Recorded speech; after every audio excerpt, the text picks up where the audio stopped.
Sabe aquelas ações que todo mundo comenta na roda de amigos, no churrasco? Aquelas que parecem ser a aposta de todo mundo?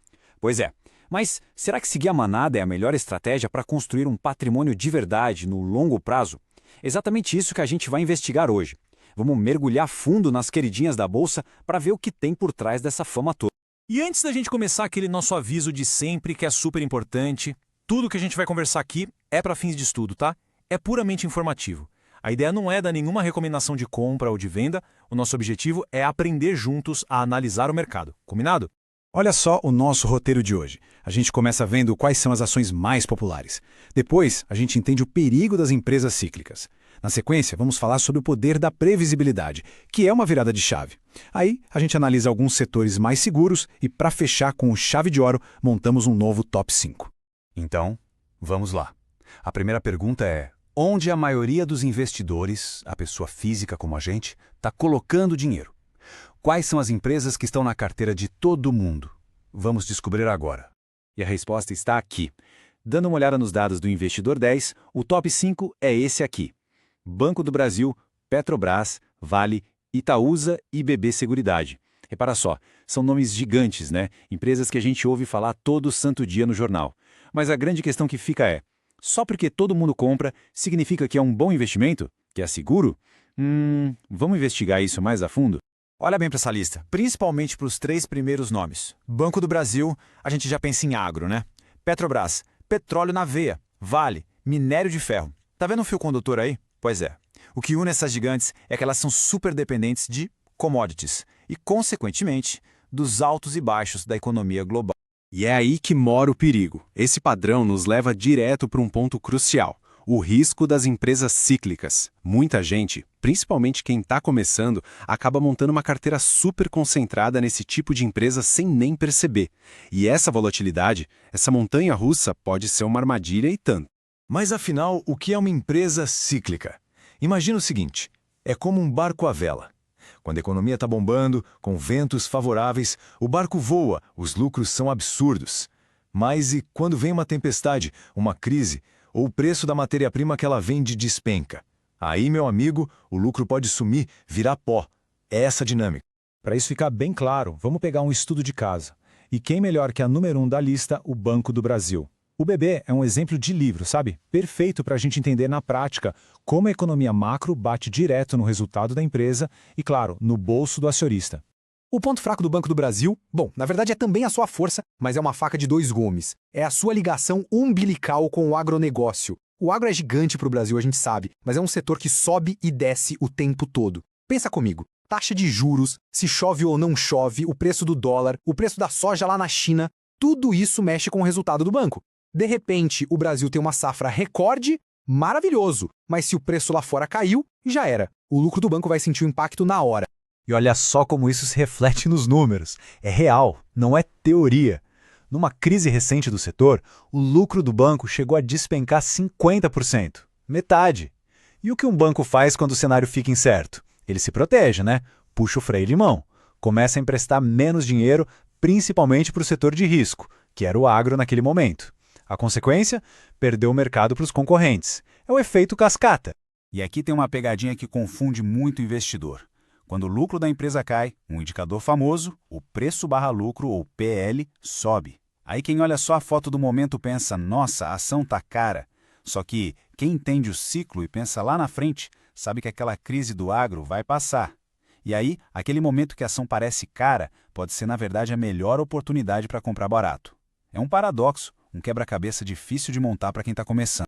E esse mesmo filme se repete, com outros personagens. Com a Petrobras, o enredo é o preço do petróleo. Com a Vale, é o preço do minério de ferro, que depende se a China está construindo muito ou pouco.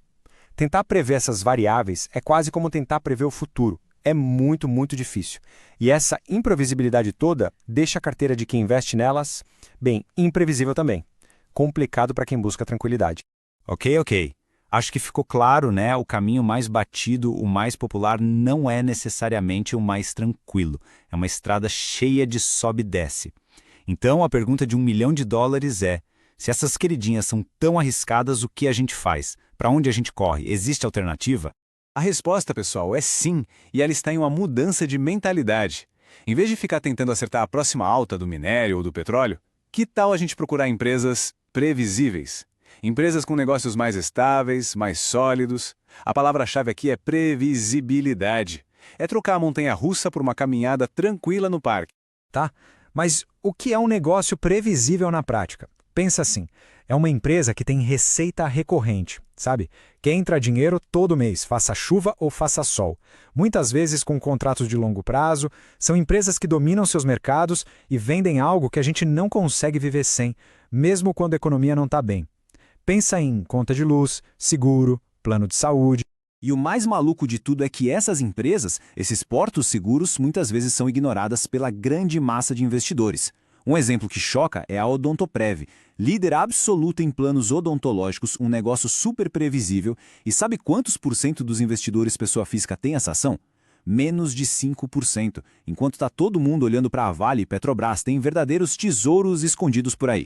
Olha, se essa conversa está fazendo sentido, se essa ideia de buscar mais segurança e previsibilidade te interessa, eu tenho um convite. Aproveita agora e já se inscreve aqui no canal. Assim a gente continua aprendendo juntos a analisar empresas de um jeito mais inteligente. E tem mais uma dica de ouro. Se a ideia é investir com mais confiança, com mais base, eu separei uma lista com os livros que, na minha opinião, são leitura obrigatória. São os livros que mudaram a minha forma de ver o mercado. A lista está aqui no comentário fixado. Dá uma olhada lá depois que vale muito a pena. Beleza, agora que a gente já entendeu a teoria, vamos para a prática. Vamos mergulhar em alguns setores que são a cara da estabilidade. Onde é que a gente acha esses negócios previsíveis na nossa bolsa? Para a gente entender a diferença, vamos botar lado a lado dois mundos completamente diferentes. Pega a Vale. A receita dela é uma montanha-russa que segue o preço do minério. O preço sobe, ela ganha rios de dinheiro. O preço cai, a receita afunda. Agora olha para a Taesa, que transmite energia. O negócio dela é como ser dona de um pedágio, só que um pedágio de eletricidade.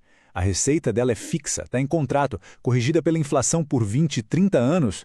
Não importa se o consumo de energia subiu ou caiu, a linha de transmissão está lá, disponível, ela recebe. É ou não é a definição de previsibilidade?